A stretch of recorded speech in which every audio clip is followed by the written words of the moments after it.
రేవంత్ రెడ్డి ఈ పేరు ఉమ్మడి తెలుగు రాష్ట్రాల్లోనే కాదు, ప్రస్తుతం దేశవ్యాప్తంగా ప్రచారంలో ఉంది. ఇక తిరుగులేదు అనుకున్న బీఆర్ఎస్ పార్టీ వ్యూహాలకు ధీటుగా పొలిటికల్ స్ట్రాటజీలను మార్చుకుంటూ వచ్చారు. పీసీసీ అధ్యక్షుడి హోదాలో అసమ్మతివాదులను కలుపుకుంటూ అధికార పీఠం రేస్లో పార్టీని నిలిపారు. రాజకీయాల్లో విమర్శలు, ఆరోపణలు చేయాల్సి ఉంటుంది, ఎదుర్కోవాల్సి ఉంటుంది కూడా. అంతేకాకుండా రాజకీయాల్లో ఆరోపణలు, ప్రత్యారోపణలతో పాటు దూకుడుతనం, సంయమనం కూడా అవసరమే. ఒక్క మాటలో చెప్పాలంటే రాజకీయాల్లో ఎక్కడ నెగ్గాలో కాదు, ఎక్కడ తగ్గాలి అనేది చాలా ముఖ్యం. అదే సమయంలో దూకుడుతనం ప్రదర్శించాల్సిన చోట నెమ్మదించిన పార్టీ క్యాడర్ ఆత్మస్థైర్యం దెబ్బతింటుంది. ప్రతిరోజు ప్రతి అడుగు కత్తిమీద సాములా ఉండే రాజకీయాల్లో తమకు తిరుగులేదు అని భావించిన టీఆర్ఎస్ పార్టీని గుక్క తిప్పుకోకుండా చేశారు రేవంత్ రెడ్డి. ఈ విషయంలో కాంగ్రెస్ పార్టీకి చెందిన నాయకులు, ద్వితీయ శ్రేణి నాయకుల కంటే కూడా క్షేత్రస్థాయిలో అసలైన పార్టీ యోధులైన కార్యకర్తల కృషి కూడా ఉంది. కేవలం ఈ పార్టీకే కాదు, ప్రతి పార్టీకి కూడా ఇదే వర్తిస్తుంది. రాజకీయాల్లో సక్సెస్ క్రెడిట్ ను ఏ ఒక్కరికో ఇవ్వలేం. అయితే ఆ పార్టీని నడిపించే సైన్యాధిపతి పాత్ర కూడా చాలా కీలకమైందే. అదే తరహాలో పీసీసీ అధ్యక్షుడి హోదాలో తెలంగాణ కాంగ్రెస్ సైన్యాధిపతిగా రేవంత్ రెడ్డి పాత్ర కూడా ముఖ్యమైందే. ఈ నేపథ్యంలో మిడ్జిల్ నుండి మొదలైన రేవంత్ రెడ్డి రాజకీయ ప్రయాణం, పెయింటర్గా మొదలైన రేవంత్ రెడ్డి కెరీర్ ఎలా సాగింది, ఆయన జీవితంలో ఎదురైన ఒడిదుడుకులేంటి అనే అంశాలను తెలుసుకుందాం. అనుముల రేవంత్ రెడ్డి 1969 నవంబర్ 8న ఉమ్మడి మహబూబ్ నగర్ జిల్లా వంగూరు మండలంలోని కొండారెడ్డిపల్లిలో పుట్టారు. తల్లిదండ్రుల పేర్లు నరసింహారెడ్డి, రామచంద్రమ్మ. నరసింహారెడ్డికి మొత్తం 7 కుమారులు, 1 కుమార్తె. మూడో కుమారుడు రేవంత్ రెడ్డి. ఇక రేవంత్ రెడ్డి తండ్రి నరసింహారెడ్డితో పాటు రేవంత్ రెడ్డి తాత కూడా అప్పట్లో పోలీస్ పటేల్గా చేశారు. అప్పట్లోనే వీరికి 2500 ఎకరాల భూములున్న కుటుంబమని పేరుండేది. అయితే కాలక్రమేణా ఆస్తులు తరిగిపోయాయి.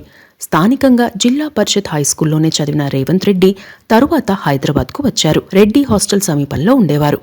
కాలేజ్లో చదువుతున్న సమయంలోనే ఆర్ఎస్ఎస్లో ఏబీవీపీలో పనిచేశారు. ఏవీ ఆర్ట్స్ కాలేజ్లో ఫైన్ ఆర్ట్స్లో BA చదివారు. కాంగ్రెస్ పార్టీ నేత జెట్టి కుసుమకుమార్తో పాటు పలువురు IAS, IPS అధికారులు రేవంత్ క్లాస్మేట్సే. అప్పట్లో నారాయణగూడలో ఉండే రేవంత్ రెడ్డి ఓవైపు ఏబీవీపీలో పనిచేస్తూ విద్యార్థుల సమస్యలపై పోరాడుతూనే రెడ్డి కాలేజ్ సమీపంలో ఓ ప్రింటింగ్ ప్రెస్ పెట్టారు. స్కూల్ టైంలో, కాలేజ్ టైంలో తన యాక్టివ్నెస్, వాగ్దాటితో ఆకట్టుకునేవారు.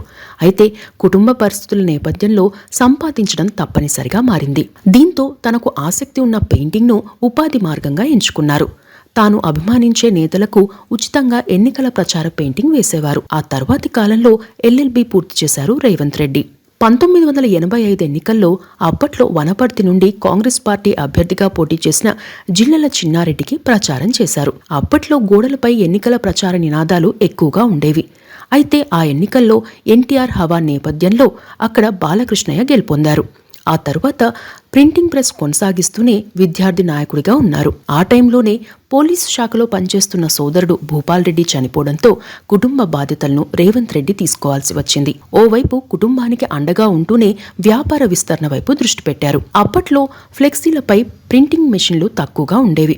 దీంతో విదేశాల నుండి మిషనరీ తెప్పించినట్టు రేవంత్ సంబంధికులు చెబుతారు. ఇటీవలి వరకు ఆ మెషిన్ నారాయణగూడ ప్రింటింగ్ ప్రెస్లో ఉందని చెబుతారు. అలా వ్యాపారంలో నిలదొక్కున్నారు. ఆ టైంలోనే హైదరాబాద్లో రియల్ ఎస్టేట్ వ్యాపారంలో తనకున్న పరిచయాలతో రియల్ ఎస్టేట్ వ్యాపారం మొదలుపెట్టారు. ఆర్థికంగా నిలదొక్కున్నారు. అప్పటికే తెలంగాణ రాష్ట్ర ఉద్యమం మొదలైంది. టీడీపీలో ఉన్న కేసీఆర్ బయటకు వచ్చి టీఆర్ఎస్ పార్టీని పెట్టారు. ఆ టైంలో 2003, 2004లో టీఆర్ఎస్లో చేరారు. రేవంత్ రెడ్డి టీఆర్ఎస్లో చేరిన సమయంలో ఇతర సీనియర్ నాయకులతో పాటు హరీష్ రావు, రేవంత్ రెడ్డి చాలా యాక్టివ్గా ఉండేవారు. అప్పటికి కవిత, కేటీఆర్లు అమెరికాలో ఉన్నారని ఆ పార్టీ నాయకులు చెబుతారు. టీఆర్ఎస్లో కొన్నాళ్ల పాటు చురుగ్గా వ్యవహరించడంతో పాటు ప్రియారిటీ కూడా ఉండేది. అయితే పార్టీలో కొందరు నాయకుల వైఖరి మారడంతో పాటు మహబూబ్ నగర్ జిల్లాలో రాజకీయ సమీకరణాలు మారిపోయాయి. 2005లో జెడ్పీటీసీ ఎన్నికల్లో మిడ్జిల్ స్థానం నుండి పోటీ చేసేందుకు సిద్ధం కాగా పార్టీ టికెట్ ఇచ్చేందుకు నిరాకరించిందని, దీంతో రేవంత్ రెడ్డి టీఆర్ఎస్ను వీడారని చెబుతారు. కొన్ని మిత్రపక్షాల మద్దతుతో స్వతంత్ర అభ్యర్థిగా పోటీ చేసి కాంగ్రెస్ అభ్యర్థిగా పోటీ చేసిన రబ్బానీపై గెలుపొందారు. అప్పట్లో వైఎస్ రాజశేఖర రెడ్డి సీఎంగా ఉన్నారు.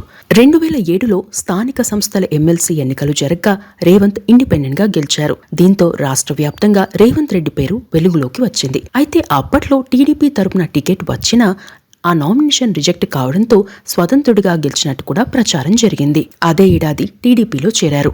పార్టీ తరపున జరిగే కార్యక్రమాల్లో యాక్టివ్గా ఉండేవారు. ఉమ్మడి మహబూబ్నగర్ జిల్లా పరిషత్ సమావేశాల్లో చాలాసార్లు డీకే అర్ణ లాంటి నేతలతో వాగ్వాదం కూడా జరిగేది. ఇక 2009 ఎన్నికల్లో నాగర్ కర్నూల్, కల్వకుర్తి స్థానాల్లో ఎక్కడైనా ఒకచోట పోటీ చేయాలని భావించారు. పొత్తుల కారణంగా అది సాధ్యం కాలేదు.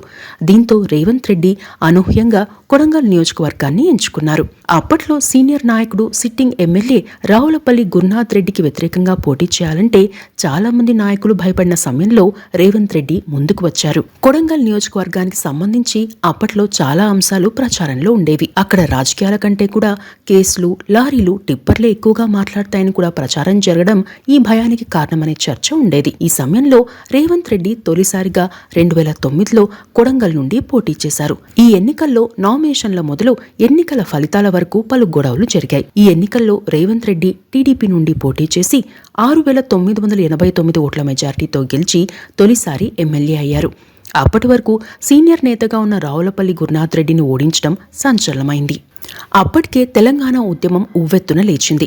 ఆ టైంలో ఎమ్మెల్యేగా ఉన్న రేవంత్ రెడ్డి తెలంగాణ కోసం పట్టుబట్టడంతో పాటు అప్పటి సీఎం వైఎస్ రాజశేఖర రెడ్డితోనూ పోరాటం చేశారు. అసెంబ్లీలో పలుమార్లు కాంగ్రెస్ పార్టీని ప్రశ్నించేవారు. ఇక వైఎస్ రాజశేఖర రెడ్డి మరణం తర్వాత సీఎంలైన రోషయ్య, కిరణ్ కుమార్ రెడ్డిలతోనూ పలుమార్లు వివాదాలకు దిగారు. రాష్ట్ర విభజన టైంలో టీడీపీ రాష్ట్ర విభజనకు లేఖ ఇచ్చే విషయంలో అటు ఎర్రబెల్లి, ఇటు రేవంత్ రెడ్డి ఇద్దరూ పట్టుబట్టారని చెబుతారు. ఇక రాష్ట్ర విభజన తర్వాత వచ్చిన ఎన్నికల్లో అంటే 2014 ఎన్నికల్లో గురునాథ్ రెడ్డి అప్పటి టీఆర్ఎస్, ఇప్పటి బీఆర్ఎస్ నుండి పోటీ చేయగా రేవంత్ రెడ్డి టీడీపీ నుండి పోటీ చేశారు. రాష్ట్ర విభజన నేపథ్యం, టీఆర్ఎస్ హవా ఉన్నప్పటికీ రేవంత్ రెడ్డి 14,614 ఓట్ల మెజార్టీతో గెలిచారు. 2014-17 మధ్యకాలంలో తెలంగాణ అసెంబ్లీలో టీడీపీ ఫ్లోర్ లీడర్గా పనిచేశారు. తరువాత టీడీపీ వర్కింగ్ ప్రెసిడెంట్ అయ్యారు. కొడంగల్లో ఎన్నికల ప్రచారం చేస్తున్న సమయంలో రేవంత్ రెడ్డిపై హత్యాయత్నం కూడా జరిగింది. పలుగుతో రేవంత్ రెడ్డిపై ప్రత్యర్థులు దాడి చేయగా రేవంత్ రెడ్డి భుజానికి గాయమైంది. రేవంత్ రెడ్డి సహాయకులు ఆ దాడిని అడ్డుకోవడంతో రేవంత్ రెడ్డి పెద్ద ప్రమాదం నుండి బయటపడ్డారని చెప్పవచ్చు. ఇక 2015లో ఎమ్మెల్సీ ఎన్నికల్లో టీడీపీ అభ్యర్థి వేం నరేందర్ రెడ్డికి ఓటు వేయాలని కోరుతూ నామినేటెడ్ ఎమ్మెల్యే స్టీఫెన్సన్కి డబ్బు ఇవ్వజూపారన్న ఆరోపణతో ఏసీబీ అరెస్ట్ చేసింది. ఇందుకు సంబంధించి వీడియోలు కూడా బయటకు వచ్చాయి. కొన్నాళ్ల పాటు రేవంత్ రెడ్డి జైల్లో ఉండాల్సిన పరిస్థితి వచ్చింది. ప్రస్తుతం ఈ కేసు కోర్టు విచారణలో ఉంది. ఆ తరువాత జరిగిన పరిణామాలతో 2017 అక్టోబర్లో రేవంత్ రెడ్డితో పాటు ఎమ్మెల్యే సీతక్క తదితరులు టీడీపీని వీడి కాంగ్రెస్లో చేరారు. 2018లో Telangana Congress party working president అయ్యారు. అయితే అదే ఏడాది జరిగిన అసెంబ్లీ ఎన్నికల్లో కొడంగల్లో ఓడిపోయారు రేవంత్ రెడ్డి. ఆ ఎన్నికల్లో టీడీపీ, కాంగ్రెస్, టీజేఎస్తో పాటు పలు పార్టీలు కూటమిగా పోటీ చేశాయి. ఆ ఎన్నికల్లో స్టార్ క్యాంపెయినర్గా పలు నియోజకవర్గాల్లో పర్యటించారు రేవంత్ రెడ్డి. అయితే నియోజకవర్గంలో ఓటమిని ఎదుర్కోవాల్సి వచ్చింది. ఆ ఎన్నికల్లో రేవంత్ రెడ్డికి 71,435 ఓట్లు రాగా టీఆర్ఎస్ అభ్యర్థి పట్నం నరేందర్ రెడ్డికి 80,756 ఓట్లు వచ్చాయి. 9,319 ఓట్ల తేడాతో రేవంత్ రెడ్డి ఓడిపోయారు. ఆ ఎన్నికల్లో పార్టీ ఓడిపోవడంతో పాటు రేవంత్ రెడ్డి ఓడిపోవడం రాష్ట్ర కాంగ్రెస్ శ్రేణులను తీవ్ర నిరుత్సాహానికి గురిచేసింది. అయితే 2019 లోక్సభ ఎన్నికల్లో దేశంలోని అతిపెద్ద నియోజకవర్గంలో ఒకటైన మల్కాజ్గిరిలో పోటీ చేశారు. ఆ ఎన్నికలు పార్టీతో పాటు రేవంత్ రెడ్డి రాజకీయ భవితవ్యానికి కూడా కీలకంగా మారాయి. ఆ ఎన్నికల్లో రేవంత్ రెడ్డికి 6,03,744 ఓట్లు రాగా టీఆర్ఎస్ అభ్యర్థి సిట్టింగ్ ఎంపీగా ఉన్న మల్లారెడ్డి అల్లుడు మర్రి రాజశేఖర్ రెడ్డికి 5,92,000 ఓట్లు వచ్చాయి. ఆ ఎన్నికల్లో రేవంత్ రెడ్డి 17,000 ఓట్ల మెజార్టీతో గెలిచారు. ఆ ఎన్నికల్లో కాంగ్రెస్ పార్టీ నుండి ఉత్తమ్ కుమార్ రెడ్డి, కోమటిరెడ్డి వెంకటరెడ్డి కూడా ఎంపీలుగా గెలిచారు. ఆ తరువాతి కాలంలో కాంగ్రెస్ పార్టీ తరపున పాదయాత్ర చేశారు. అచ్చంపేట, కల్వకుర్తి, జడ్చర్ల నియోజకవర్గాల మీదుగా పాదయాత్ర చేశారు. ఇక రాహుల్ గాంధీ చేపట్టిన భారత్ జోడో యాత్రను తెలంగాణలో సక్సెస్ చేసే బాధ్యతను భుజాన వేసుకున్నారు. అదే టైంలో రాజకీయంగా పలు విమర్శలు, కేసులు ఎదుర్కొన్నారు. 2021 జూలై 7న పీసీసీ అధ్యక్షుడిగా బాధ్యతలు స్వీకరించారు రేవంత్ రెడ్డి. కాగా రేవంత్ రెడ్డి గతంలో తెలుగునాడు విద్యుత్ కార్మిక సంఘం గౌరవ అధ్యక్షుడిగా, ఇండియన్ హాకీ ఫెడరేషన్ కి జాతీయ అధ్యక్షుడిగా కూడా వ్యవహరించారు. 311 జీవో పరిధిలో ఉన్న భూముల్లో కేటీఆర్ ఫామ్ హౌస్ కట్టుకున్నారంటూ సంచలన ఆరోపణలు చేశారు. అదే టైంలో కొందరు కాంగ్రెస్ నాయకులు ఆ పార్టీని వీడి బీఆర్ఎస్ లో చేరిన సమయంలో రేవంత్ పై తీవ్ర విమర్శలు చేశారు. ఇటీవలి ఎన్నికల్లో కొందరు టికెట్లు రాలేదన్న కారణంగా పార్టీని వీడుతున్న టైంలో రేవంత్ రెడ్డి టికెట్లను అమ్ముకున్నారని విమర్శలు చేశారు. బీఆర్ఎస్ పార్టీ కూడా పలు చోట్ల రేవంత్ రెడ్డిపై అదే అంశాన్ని ప్రచారం చేసింది.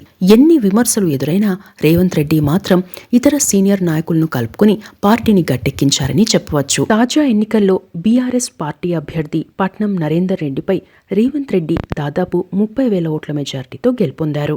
ఇక రేవంత్ రెడ్డి సక్సెస్ విషయంలో ఆయన కుటుంబ సభ్యుల సహకారం కూడా చాలా ఉందని చెప్పవచ్చు. రేవంత్ రెడ్డి భార్య పేరు గీతారెడ్డి. వీరికి ఒక కుమార్తె పేరు నైమిషారెడ్డి. కుమార్తెకు 2015లో భీమవరం ప్రాంతానికి చెందిన పారిశ్రామికవేత్త అయిన సత్యనారాయణ రెడ్డితో వివాహమైంది. అప్పట్లో ఓటుకు నోటు కేసులో రేవంత్ కొన్నాళ్ల పాటు జైల్లో ఉన్నారు.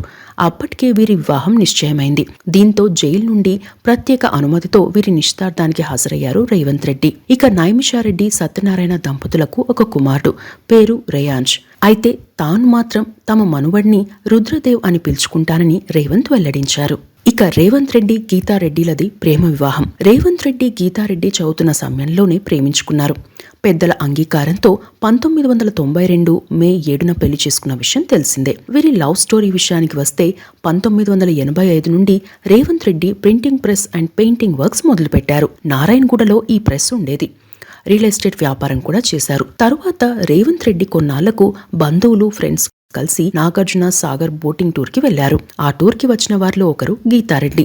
అప్పుడే ఒకరినొకరు చూసుకోవడం అని చెప్పవచ్చు. అప్పట్లో గీతారెడ్డి ఇంటర్ పూర్తి చేశారు. ఆ తరువాత అప్పుడప్పుడు బయట ఎప్పుడైనా కామన్ గా తారసపడినప్పుడు మాట్లాడేవారు. ఓసారి నూతన సంవత్సర శుభాకాంక్షలు చెబుతూ రేవంత్ రెడ్డి గీతారెడ్డికి పోస్టు ద్వారా లేఖ రాశారు. ఆ లేఖ గీతారెడ్డి తండ్రి హోల్సేల్ కిరోసిన్ డీలర్ అయిన పద్మారెడ్డికి అందింది. ఆయన ఆ లేఖ చదివి రేవంత్ రెడ్డి అంటే ఎవరు అని అడిగారట. లేఖ రాసేంత చనువున్న ఫ్రెండ్స్ లేరని గీతారెడ్డి చెప్పడంతో ఆ లేఖలు చించి పక్కన పడేశారట పద్మారెడ్డి. పద్మారెడ్డి సూదిని జైపాల్ రెడ్డికి స్వయాన తమ్ముడు. అప్పట్లో వీరి కుటుంబం ఉమ్మడిగా ఉండేది. ఆ లేఖ ఘటన తరువాత కూడా రేవంత్ గీతారెడ్డితో అప్పుడప్పుడు బయట కలిసినప్పుడు మాట్లాడేవారు. ఓ రోజు గీతారెడ్డికి విషయం చెప్పేశారట రేవంత్ రెడ్డి. అయితే ఐ లవ్ యూ లాంటి పెద్ద పదాలు చెప్పలేదని, ఇష్టమని, పెళ్లి చేసుకుందామనే విధంగా చెప్పారని గీత ఓ ఇంటర్వ్యూలో చెప్పారు. రేవంత్ రెడ్డి ప్రపోజల్ పై గీతారెడ్డి మాట్లాడుతూ ఆలోచించి చెప్తానని చెప్పారట. అయితే ఆ విషయంలో రేవంత్ కి ఎలాంటి సందేహాలు లేవని, తనకు కొంత టెన్షన్ అనిపించిందని అన్నారు. ఇంట్లో విషయం తెలియడంతో ఇప్పుడే కాదు, విద్యాభ్యాసం పూర్తి చేశాక చూద్దాం అని అన్నారట. ఆ క్రమంలో గీతారెడ్డి ఢిల్లీలోని లేడీ శ్రీరామ్ కాలేజీలో డిగ్రీ చేశారు. జైపాల్ రెడ్డి అప్పటికే కాంగ్రెస్ లో కీలక నేతగా ఉండడంతో ఢిల్లీలో ఆయన సంరక్షణలో ఉండేవారు గీతారెడ్డి. ఇక్కడ కొందరు మరికొన్ని విషయాలు చెప్తారు. గీతారెడ్డి ఢిల్లీలో ఉన్న సమయంలో పలుమార్లు రేవంత్ రెడ్డి ఢిల్లీకి వెళ్లి మరీ కలిసేవారట. నెలకోసారైనా ఢిల్లీ వెళ్లి వచ్చేవారని చెప్తారు. అలా డిగ్రీ పూర్తయ్యాక పెళ్లి ప్రతిపాదన తెస్తే గీతారెడ్డి ఇంట్లో అప్పటికీ కొన్ని అభ్యంతరాలు వ్యక్తమయ్యాయట. రేవంత్ రెడ్డి దూకుడు మనస్తత్వం, ఏబీవీపీ విద్యార్థి సంఘంలో కార్యకలాపాలు, రాజకీయాల్లో గొడవలు, ఆర్థికంగా పూర్తి స్థాయిలో నిలదొక్కోలేకపోవడం లాంటి కారణాలున్నాయని చెబుతారు. అయితే తన ఇష్టాన్ని గమనించి అంగీకరించాల్సి వచ్చిందని, పెద్దల సమక్షంలోనే అందరి అంగీకారంతోనే పెళ్లైందని చెబుతారు. ఇక్కడే రేవంత్ రెడ్డికి సంబంధించిన వారు మరికొన్ని అంశాలు చెబుతారు. వివాహమైన తర్వాత చాలా రోజుల వరకు జైపాల్ రెడ్డి, పద్మారెడ్డి కుటుంబంతో రేవంత్ రెడ్డి దూరంగా ఉన్నారని చెబుతారు. పద్మారెడ్డి కుటుంబం నుండి రాకపోకలు ఉన్న జైపాల్ రెడ్డి చాలా కాలం పాటు రేవంత్ రెడ్డితో మాట్లాడలేదని అప్పట్లో ప్రచారం కూడా జరిగింది. ఇక వివాహమయ్యాక కొన్నాళ్ల పాటు real estate, construction, printing press వ్యాపారం చేయడంతో పాటు విద్యార్థి, యువజన రాజకీయాల్లో చురుగ్గా ఉండేవారు. ఆ క్రమంలో తెలంగాణ ఉద్యమం ఊపందుకుంది. టీఆర్ఎస్ పార్టీ కంటే ముందే తెలంగాణ నినాదానికి మద్దతు పలికిన రేవంత్ రెడ్డి టీఆర్ఎస్ ఏర్పాటయ్యాక ఆ పార్టీలోకి వెళ్లారు. అయితే పెళ్లికి ముందే గీతారెడ్డి రాజకీయాలకు దూరంగా ఉండాలని ప్రతిపాదిస్తే చూద్దాంలే అన్నారట రేవంత్ రెడ్డి. ఇక ప్రత్యక్ష రాజకీయాల్లోకి వెళ్తున్న సమయంలో గీతారెడ్డి ఆ అంశాన్ని ప్రశ్నిస్తే చూద్దామని చెప్పాను గాని రాజకీయాల్లో చేయను అని చెప్పానా అని సరదాగా వ్యాఖ్యానించారని చెబుతారు గీతారెడ్డి. రేవంత్ రెడ్డి రాజకీయ జీవితంలో గీతారెడ్డి సహకారం కూడా చాలా ఉందని చెప్పవచ్చు.